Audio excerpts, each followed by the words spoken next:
بسم اللہ الرحمن الرحیم۔ السلام علیکم ناظرین۔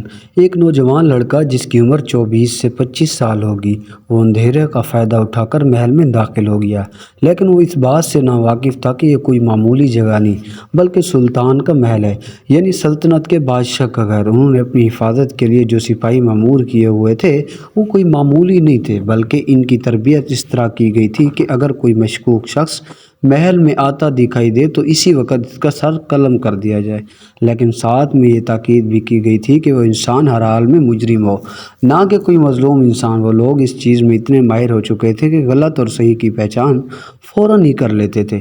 وہ لڑکا خاموشی سے محل میں داخل ہوا تو دو سپاہیوں اس کی گردن پر تلوار رکھ دی تھی، جبکہ وہ تیر کمان میں لگا چکے تھے۔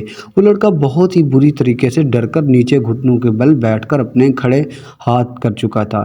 تیز آواز میں کہنے لگا، میں کوئی جاسوس یا گناہ گار نہیں ہوں، میں سلطان کو نقصان پہنچانے کے لیے آیا ہوں، بلکہ میں اس کی رعایا کا ایک فرد ہوں۔ مجھے دراصل سلطان اس وقت ملاقات کرنی ہے۔ اس لڑکے کی بات سن کر ان دونوں سپاہیوں نے تیر واپس رکھ دیے، جبکہ باقی دو سپاہی اپنی تلوار بھی میان میں ڈال لی تھی، اور ایک سپاہی کڑک آواز میں کہنے لگا، یہ وقت سلطان کے آرام کا ہے، اس لیے تم ابھی چلے جاؤ اور صبح جب دربار لگایا جائے تب یہاں پر آنا۔ جب وہ لڑکا سر رفع میں ہلاتے ہوئے کہنے لگا، میں معافی چاہتا ہوں لیکن میں اس وقت جا نہیں سکتا، میں بہت مشکل سے یہاں تک پہنچا ہوں، خدا را میری مدد کی جائے اور میری ملاقات سلطان سے کروا دی جائے، آپ لوگوں کا میں شکر گزار رہوں گا۔ وہ چار ہی سپاہی حیران ہوئے اور کہنے لگے، بھلا ایسی کیا مصیبت تم پر آن پڑی کہ تم اس پہر سلطان سے ملاقات کرنا چاہتے ہو؟ یہ وقت سلطان کے آرام کا ہوتا ہے اور اسی وقت کسی بھی انسان سے ملاقات نہیں کر سکتی، وہ اپنے خوابگاہ میں اپنی زوجہ کے ساتھ ہوں گے، ہم سے کوئی بھی ان کو پریشان کرنے کے لیے نہیں جائے گا، اسی لیے بہتر ہے کہ تم لوٹ جاؤ۔ جبکہ وہ لڑکا یکدم ہی گڑبڑاتے ہوئے کہنے لگا، میری فریاد سن لو، خدا را میری ملاقات سلطان سے کروا دو، میں تم سب کا ہمیشہ شکر گزار رہوں گا۔ میرے ساتھ بہت بڑا مسئلہ پیش آ گیا ہے، 3 دن بعد میری شادی ہے، اور اگر یہ مسئلہ سلطان کو نہیں بتایا تو میری زندگی خراب ہو جائے گی، میری شادی ٹوٹ جائے گی۔ وہ چاروں سپاہی ایک دوسرے کی طرف دیکھ رہے تھے اور آنکھوں میں آنکھیں ڈال کر اس بات کی ایک سپاہی لڑکے کے محل میں لے کر چلا گیا، جبکہ دوسرا سپاہی سلطان کی خوابگاہ کی طرف قدم بڑھا چکا تھا۔ اس سپاہی کو اپنا ایک ایک قدم من بھاری لگ رہا تھا، کیونکہ آج سے پہلے کسی بھی سپاہی نے سلطان کو اس پہر پریشان نہیں کیا تھا۔ یہ وقت ان کی آرام کا ہوتا تھا اور سب اس چیز کا خیال کرتے تھے، کیونکہ سلطان صبح سورج طلوع ہونے سے کے بعد سے آخری رات تک ہی لوگوں کی خدمت انجام دیتے رہتے تھے۔ اس چیز کا ہر ایک انسان کا خیال رکھتا تھا کہ جب سلطان اپنی خوابگاہ میں آرام کی عرض سے جاتے تو کوئی بھی انہیں پریشان نہیں کرتا تھا، لیکن آج پہلی بار وہ سلطان سپاہی کو پریشان کے لیے جا رہے تھے، اس لیے بہت برا محسوس ہو رہا تھا۔ اس نے گہری سانس ہوا کے سپرد کی اور سلطان کی خوابگاہ کے دروازے پر ہلکی دستک دی۔ وہ اپنی زوجہ کے ہمراہ بھی عشاء کی نماز ادا کر کے سونے کے لیے لیٹے ہی تھے۔ دروازے پر دستک ہوتے دیکھ کر حیران رہ گئے کہ آج سے پہلے کبھی ایسا نہیں ہوا تھا۔ سپاہی اور وزیر اس چیز کا خیال رکھتے تھے، لیکن آج اگر ان کے دروازے پر دستک دی جا رہی ہے تو یقیناً کوئی بڑا مسئلہ پیش آ گیا ہوگا۔ اس جگہ اگر کوئی بادشاہ ہوتا تو یقیناً ہر موجودگی اس سپاہی کا سر قلم کر دیتا، لیکن سلطان بہت عظیم انسان تھے، وہ کبھی بھی اسے کبھی تر لوگوں کو نہیں حقیر سمجھتے تھے، ہر ایک سر آنکھوں پر رکھتے تھے، اپنے سپاہی کو سینے سے لگا رکھتے تھے، وہ اپنی رعایا کے لیے ہمیشہ ہر وقت تیار رہتے تھے۔ انہوں نے فوراً ہی دروازے کو کھولا تو سامنے ایک سپاہی کافی پریشان صورت لے کر کھڑا ہوا تھا۔ اس نے سلطان کو دیکھتے ہی معافی طلب لہجے میں کہا کہ سلطان معظم، میں معافی چاہتا ہوں، آپ کو اس پہر پریشان کر رہا ہوں، لیکن یہ میری مجبوری ہے، کیونکہ میں جانتا ہوں اگر آپ کو اس چیز کی اطلاع نہیں دیتا تو صبح آپ مجھے ڈانٹتے، اور ایسا ہرگز نہیں چاہتا کہ اگر جان کی امان ہو تو مسئلہ عرض کرنا چاہتا ہوں۔ سلطان نے سر کو ہلکی جنبش دی اور آواز میں کہا کہ ہاں بھلا کرتے کہنے لگے، پریشان ہونے کی ضرورت نہیں ہے، ہم جانتے ہیں ہمارا ایک ہی سپاہی ہمارے لیے کتنا مخلص اور وفادار ہے، آپ ہمیں مسئلہ بتائیں، آخر کیا ہوا ہے جو آپ کو اس پہر آنا پڑا؟ جبکہ سلطان کی بات سن کر وہ سپاہی دھیمی آواز میں کہنے لگا، سلطان معظم، ابھی ایک لڑکا دربار میں خاموشی سے داخل ہوا، جب ہم لوگوں نے پکڑا تو وہ کہتا ہے آپ سے ملاقات کرنی ہے، 3 دن بعد اس کی شادی ہے، اگر آپ اس کا آج ملاقات نہیں ہوئی تو شادی ٹوٹ جائے گی۔ وہ بہت پریشان نظر آ رہا ہے، آپ اس سے گزارش ہے کہ ایک ملاقات کر لیں۔ سلطان نے سر کو ہلکی جنبش دی اور اپنے سپاہی کے پیچھے ہی قدم بڑھائے، جبکہ اپنی زوجہ کو بھی تھوڑی دیر آنے کا بول دیا۔ اس لڑکے کے پاس چلے گئے۔ وہ لڑکا دوبارہ ہاتھ باندھے کھڑا ہوا تھا۔ سلطان اس پہر دربار میں نہیں جایا کرتے تھے، اس لیے اپنے مخصوص کمرے میں بلا لیا۔ وہ نشست پر برجمان ہو گئے تھے، جبکہ وہ لڑکا سلطان کے سامنے ہاتھ باندھے کھڑا ہوا تھا۔ سلطان لڑکے کو بغور دیکھ رہے تھے۔ اس نے سفید لباس زیب تن کیا ہوا تھا، اس کا چہرے پر نور تھا۔ وہ لڑکا دیکھنے میں بہت خوبصورت، دودھ سے بھی زیادہ سفید رنگ کا مالک تھا۔ وہ لڑکا کوئی سیاحت لگ رہا تھا، اس کے ماتھے پر نماز کا نشان بھی موجود تھا، جو اس بات کی گواہی تھا کہ وہ لڑکا کافی دیندار۔ وہ لڑکا سلطان کے سامنے کھڑا ہوا تھا، کافی ہچکچا رہا تھا۔ اس کو اپنا عمل بہت پسند آیا۔ سلطان نے اس لڑکے کو دیکھا اور کہنے لگے، بتاؤ کیا مسئلہ ہے جو تمہیں اس پہر سے ملاقات کی نوبت آن پڑی؟ جبکہ وہ لڑکا خاموشی اپنا مسئلہ بتاتے ہوئے ہچکچا رہا تھا۔ یہ چیز جب سلطان نے محسوس کی تو ایک نظر اس لڑکے کو دیکھا اور کہنے لگے، تمہیں پریشان ہونے کی ضرورت نہیں ہے، جب یہاں تک آ ہی گئے ہو تو پھر اٹھا لیا تو بے فکر ہو کر اپنا مسئلہ بتاؤ۔ اگر اس پہر تمہارا مسئلہ حل کرنا ہمارے لیے ممکن ہوا تو بے شک ابھی بھی ہم تمہارا مسئلہ حل کر دیں گے، لیکن تمہیں صبح تمہارے مسئلے پر کارروائی ضرور کریں گے۔ وہ لڑکا سلطان کی طرف دیکھتے ہوئے کہنے لگا کہ سلطان معظم، دل سے معافی چاہتا ہوں، میں نے آپ کو اس پہر پریشان کی۔ اگر جان کی امان ہو تو میں اپنا مسئلہ بیان کرنا چاہتا ہوں۔ سلطان نے سر کو ہلکی جنبش دی اور جان کی امان دی، اور وہ لڑکا نظر جھکا کر کہنے لگا، سلطان معظم، 3 روز بعد میری شادی ہے۔ میری شادی میری چچا زاد سے ہو رہی ہے۔ یہ شادی میری ماں باپ کی پسند سے ہو رہی ہے۔ اس شادی کو لے کر میں بہت خوش ہوں، کیونکہ میں اس سے میری پسند بھی شامل ہے۔ میرے ماں باپ میری ذات زور و زبردستی نہیں کی۔ میری کزن کافی نیک سیرت اور پردے دار عورت ہے، سب اس کی گرویدہ خاندان ہے، سب سے بہت ہی پسند کرتے ہیں۔ لیکن کل رات مجھے اچانک ایک بچے کے ذریعے چھت پر بلایا تھا۔ میں کافی ہچکچایا کیونکہ میرے لیے کافی حیرت انگیز عمل تھا۔ کزن ہونے کے باوجود ہم دونوں ایک دوسرے کے سامنے نہیں آئے، اس سے مجھے روا و برو نہیں ہوئی۔ کافی شرمیلی طبیعت کی مالک ہے، اس لیے میری حیرت بجا تھی۔ خیر، میں مقررہ کیے گئے وقت کے مطابق چھت پر پہنچ گیا۔ میرے پہنچنے پر بالکل ٹھیک 10 منٹ بعد وہ لڑکی وہاں پر پہنچ گئی تھی۔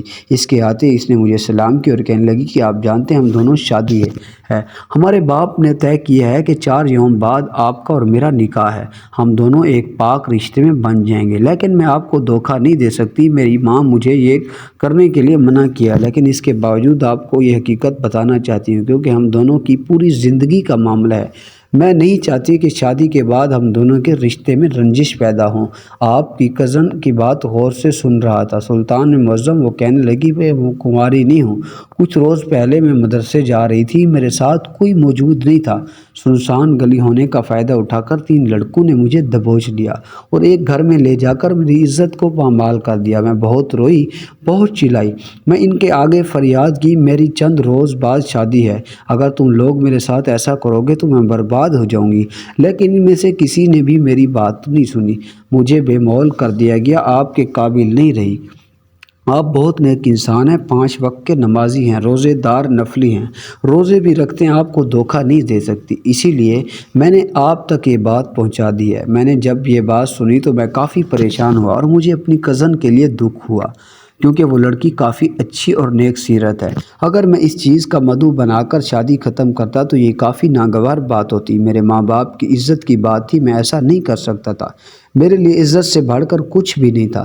اس لیے میں نے اپنی کزن کی طرف دیکھتے ہوئے اس بات کو یقین دلایا کہ تم سے شادی کے لیے تیار ہوں، میں تمہیں ایسے کبھی قبول کرنا چاہتا ہوں۔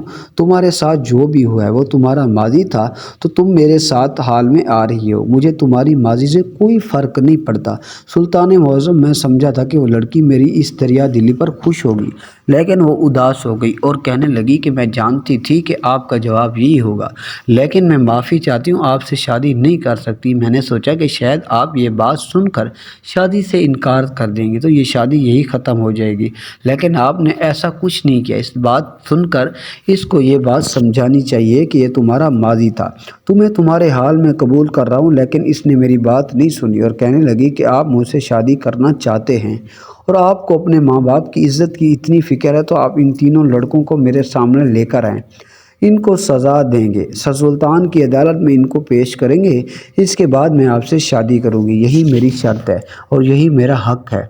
میں آپ سے کسی بھی حق مہر کی فرمائش نہیں کرتی، میں اپنا حق مہر آپ پر معاف کرتی ہوں۔ میرا حق مہر یہی ہے کہ آپ میرے گناہ گاروں کو میرے سامنے سزا دلوائیں گے اور ان کو پھانسی کے پھندے پر چڑھوائیں گے۔ میں نے جب یہ بات سنی تو میں حیران رہ گیا، کیونکہ میں نے ان لڑکوں کو جانتا نہ تھا اور نہ ہی میرا باہر اٹھنا بیٹھنا ہے۔ میں نے ایک بار پھر اس کو سمجھانا چاہا کہ دیکھو یہ ممکن نہیں ہے، جو ہو گیا اس پر مٹی ڈالو، اللہ کے گھر میں دیر ہے اندھیر نہیں ہے، تم رب پر تعالیٰ پر چھوڑ دو، وہ پاک ذات تمہیں انصاف ضرور دلوائے گا۔ اس نے کبھی کسی پہ مظلوم کے شخص ناانصافی کی ہے تو وہ تمہارے ساتھ بھی ناانصافی نہیں کرے گا۔ اس کے گھر دیر ہے اندھیر نہیں، تم اللہ سے دعا کرو کہ وہ ظالم اور ناانجار شخص خود عبرت کا نشان بن جائیں، تمہاری عزت بھی نہ اچھلے۔ لیکن وہ بات میری کو سننے کو رواداد ہی نہیں تھی، اس نے انکار کر دیا اور کہنے لگی کہ میں بہت دعائیں مانگ لی ہیں، میں نے سب کچھ کر لیا، لیکن وہ شخص دندراتے پھر رہے ہیں اور ایک گناہ ہونے کے باوجود گناہ گار جیسی زندگی گزار رہی ہوں۔ اگر آپ مجھ سے شادی کی خواہش مند ہیں تو آپ اپنے ماں باپ کی عزت کو بچانا چاہتے ہیں تو ہم تینوں لڑکوں کو سزا دلوائیں گے۔ اگر آپ ایسا نہیں کرتے تو میری طرف سے معذرت، میں عین نکاح کے وقت قاضی کے منہ پر انکار کر دوں گی، جو ہوگا اس وقت دیکھا جائے گا۔ پھر مجھے کوئی غرض نہیں ہے کہ یہ کرنے کے بعد میں جانتی ہوں کہ میرے ماں باپ مجھے اذیت جھیلیں گے اور میں انہیں اذیت میں نہیں دیکھ سکتی، اس لیے میں خودکشی کر لوں گی۔ تھوڑی دیر سوچنے کے بعد میں نے اس کو کہا کہ یہ بات غلط ہے اور اس عذاب والی زندگی سے سب کچھ ہو جاؤں گی۔ سلطان معظم میری چچا زاد بیوی سے میرے چچا ایک لوتی بیٹی ہے، وہ اپنی بیٹی سے بہت پیار کرتے ہیں، میرے بابا بھائی سے بہت پیار کرتے ہیں۔ اگر اس لڑکی کو کچھ ہوا تو ہمارے پورے خاندان میں بدنامی ہوگی اور ساتھ بہت باتیں بنیں گی، وہ اپنی جان سے بھی جائے گی اور میرے چچا اتنا بڑا دکھ نہیں سہ پائیں گے۔ میں ایسا ہرگز نہیں چاہتا، میں اپنے خاندان برباد نہیں ہوتا دیکھ سکتا۔ میں آپ سے گزارش کرتا ہوں کہ آپ میری مدد کریں، ان تینوں لڑکوں کو پکڑنے میں میرا ساتھ دیں۔ 3 مہینے بعد میری شادی ہے، اگر میں ان لڑکوں کو سزا نہیں دلوائی تو سب کچھ برباد ہو جائے گا اور میں ایسا کچھ نہیں کرنا چاہتا۔ سلطان نے اس لڑکے کی باتیں سن کر بالکل خاموش تھے۔ کچھ دیر بعد سلطان نے گہری سانس لی اور کچھ سوچ کر کہنے لگے کہ اس لڑکی سے تم نے یہ پوچھا تھا کہ وہ تینوں لڑکوں کو کیسے دکھائی دیتے تھے؟ سلطان کی بات سن کر لڑکا سر اس بات ہلاتے ہوئے کہنے لگا، جی سلطان معظم، وہ مان نہیں رہی تھی، تب اس نے یہ سوال پوچھا تھا ان لوگوں کو کیسے پہچانو گی؟ مجھے کیا پتا تمہارے ساتھ زیادتی کرنے والے کون ہیں؟ تب وہ کہنے لگی، ان تینوں لڑکوں میں سے ایک لڑکے کے منہ کے اندر دانت نہیں تھے، لیکن وہ اتنی بڑی سلطنت میں انسان کو کیسے ڈھونڈوں گا جس کے منہ میں دانت نہیں ہے؟ خدا میری مدد کی جائے۔ سلطان معظم اپنی شادی نہیں توڑنا چاہتا۔ جب یہ بات سنی تو اپنی نشست سے کھڑے ہوئے اس لڑکے کو دیکھتے ہوئے کہنے لگے، تم بے وقوف ہو، تمہارے سامنے ساری سچائی موجود ہے، لیکن تم بے وقوفی کر رہے ہو۔ خیر، ابھی تمہیں کچھ نہیں بتاؤں گا، جب تمہاری آنکھوں کے سامنے سارا سچ آئے گا تب تم سے بات کروں گا۔ یہ بات سنی تو وہ لڑکا کہنے لگا، سلطان معظم، آپ کی باتوں کا مطلب سمجھ نہیں پا رہا ہوں۔ ایک نظر اس کو دیکھا، کہنے لگے، میری بات کو نہیں سمجھ سکتے، اس کو چھوڑو، تم مجھے یہ بتاؤ کہ اپنی دلہن کے گھر جا سکتے ہو؟ لڑکا سر اس بات میں ہلاتے ہوئے کہنے لگا، جی سلطان معظم، ہم لوگ ایک ساتھ ہی رہتے ہیں، میری دلہن کا گھر پرائی منزل پر ہے اور میں دوسری پر۔ کہنے لگا، ٹھیک ہے، تمہاری دلہن جب نہانے کے لیے جائے تب تم۔ اور جیسے وہ اس کو منسوب بنائے گئے تو وہ لڑکا حیران ہوا۔ سلطان کی بات سن کر کہنے لگا، سلطان معظم، یہ میرے ممکن نہیں ہے، میں ایسے کیسے اس کو دیکھ سکتا ہوں؟ وہ میرے لیے نامحرم ہے اور ابھی ہمارا نکاح نہیں ہوا۔ سلطان کہنے لگے، جب لڑکی نہانے کے لیے جائے تو تم اس کو جھانک کر دیکھنا کہ وہ کیا عمل کرتی ہے اور اگلے دن آ کر ہمیں تفصیل سے آگاہ کرنا وہ کیا کر رہی ہے۔ وہ لڑکا کافی گھبرا رہا تھا اور منع کر رہا تھا، انہیں سلطان معظم نہیں، وہ میرے لیے نامحرم ہے، ہمارا نکاح نہیں ہوا، میں ایسے کیسے برہنہ دیکھوں؟ یہ تو گناہ ہے، مجھے اللہ معاف نہیں کریں گے، یہ تو آنکھوں کا زنا ہے، ایسا نہیں کر سکتا۔ وہ لڑکا مسلسل نفی کرتا جا رہا تھا، اس کی عزت کا بہت خیال ہے، وہ میرے لیے قابل احترام ہے، میری چچا کی بیٹی ہے، میں ایسا نہیں کر سکتا۔ سلطان نے یہ سنا تو کہنے لگے، ہمارے کہنے کا مقصد یہ تھا کہ تم ایسا کرتے ہوئے انہیں دیکھتے تو وہ کچھ غلط حرکات انجام دیتی، لیکن وہ اس کھیل میں ملوث تھی۔ اگر وہ اپنے جسم سے لذت حاصل کر رہی ہوتی تو تمہیں معلوم ہو جاتا کہ وہ عورت ٹھیک نہیں ہے، لیکن اگر تم اس چیز کے لیے رضامند نہیں ہوتے تو کچھ اور منصوبہ تیار کرتے ہیں۔ فی الحال کے لیے تم اپنے گھر جاؤ اور آرام کرو، ہم ہر ممکن کوشش کرتے ہیں ان بدبختوں کو ڈھونڈنے کی، تم بے فکر ہو جاؤ۔ جبکہ وہ لڑکا سلطان کی بات سن کر خاموشی سے لوٹ گیا تھا۔ جبکہ سلطان کی کڑی سے کڑی ملانے کی کر رہے تھے۔ لڑکا مسلسل اس بات کی گردان کرتا کہ جبکہ لڑکی کا مسلسل اپنے خاندان کی بدنامی ہونے پر بھی شادی کے لیے نفی کرنا، اس لڑکے کے ماضی کے ساتھ اس لڑکی کو قبول کرنا اور اس کے باوجود اس لڑکی کا مطالبہ کرنا سلطان کو اس بات کی یقین دلا چکا تھا کہ اس لڑکی میں یقیناً کچھ تو گڑبڑ ہے جو چھپا رہی ہے۔ اب اصل مدعا کیا ہے کہ وہ سلطان کو اپنی سمجھداری سے پتہ کرنا تھا۔ فی الحال اس لیے انہوں نے تمام چیزوں کو پشت بال ڈال دیا اور خواب گاہ میں آ کر آرام کرنے لگے۔ تہجد کے وقت ان کی آنکھوں کھلی تو وہ تہجد کی نماز ادا کرنے کے بعد گشت پر نکل گئے۔ ان کا آدھا رعایا کا حال جاننا تھا، لیکن اس وقت اس لڑکے کا مسئلہ زیادہ اہم تھا۔ اس گھر کی طرف روانہ ہو گئے۔ تمام جگہ ان کی نگاہیں گھوم رہی تھی، ایک ایک منظر کو اپنی آنکھوں سے وہ نقش کر رہے تھے۔ کہیں وہ کچھ مشکوک لگ رہا تھا وہ اس جگہ پر چل پڑتے تھے۔ وہ اس لڑکے کے گھر کے قریب آ گئے تھے۔ اس کے کہنے کے بالکل ٹھیک مطابق وہ گھر 2 منزلہ تھا۔ سلطان اس گھر میں جھانکنے کی کوشش کی تو اندر سے گھر کو اچھے سے بند کیا گیا تھا، جو اس بات کا ثبوت تھا کہ اندر رہنے والے مرد کافی غیرت مند ہیں۔ سلطان اس گھر کے جھانکنے کی کوشش کی تو اندر سے گھر کو اچھے سے بند کیا گیا تھا، جو اس بات کا ثبوت تھا کہ اندر رہنے والے مرد کافی غیرت مند ہیں۔ سلطان دیوار پھیلان کر برآمدے میں کودے اور بنا آواز پیدا کیے خاموشی سے اوپر منزل کی طرف چلے گئے۔ اوپر کی منزل کے نیچے تھوڑا سا ہال تھا تو سلطان سامنے 2 کمرے بنے ہوئے تھے، یعنی کہ ایک کمرہ اس لڑکی کا تھا جبکہ دوسرا اس کے ماں باپ کا تھا۔ اس لڑکی کے کمرے کی طرف قدم بڑھاتے ہوئے جھانکنا چاہا، لیکن جیسے ہی ان کی نگاہ سامنے کے منظر پر پڑی تو ایسا محسوس ہوا جیسے ان کے قدم زنجیر ہو گئے۔ انہیں یقین نہیں آ رہا تھا جو سامنے ہو رہا تھا وہ سچ پر مبنی ہے۔ اس کی سلطنت میں ایسا بھی ہو سکتا ہے اس کے ساتھ بندے استغفر اللہ۔ وہ اپنی جگہ پر بالکل ساخت ہو گئے تھے اور جبکہ اندر موجود فراد اپنے ہی مگن میں۔ تھوڑی دیر بعد سلطان ہوش کے لوٹے اور اپنے قدم واپس لیے اور محل کی طرف روانہ ہو گئے۔ پھر ان کے بہت ہی بے چینی ہو رہی تھی اور سمجھ نہیں آ رہا تھا کہ وہ 2 چوتھے حقیقت پر مبنی انہیں سوچ لیا تھا کہ وہ دیکھ کر اگلی صبح کسی بیچ نہیں چھوڑیں گے۔ اب بس سوچی کہ اور میں آتے ہی چاروں طرف سناٹا چھا رہے تھے اور سیدھا اپنے حجرے میں داخل ہوئے اور وہاں پر اللہ کی عبادت میں چند ہی پل میں مشغول ہو گئے۔ دنیا کی ساری فکر بھلائے وہ اللہ کے سجدے میں ایسے گرے کہ انہوں نے اپنا مصلی نماز ادا کرنے کے بعد اٹھایا۔ تھوڑی دیر انہوں نے آرام کیا اور سورج طلوع ہونے کے بعد ناشتہ تناور کر کے دربار چلے گئے۔ دربار ہر روز کی طرح اپنی شان سے سجا ہوا تھا۔ دربار قطار میں بیٹھے ہوئے تھے۔ رعایا یہ باہر قطار لگے سلطان کے انتظار میں کھڑی تھی، جبکہ سلطان ایک شان سے چلتے ہوئے اپنی نشست پر برجمان ہو گئے تھے۔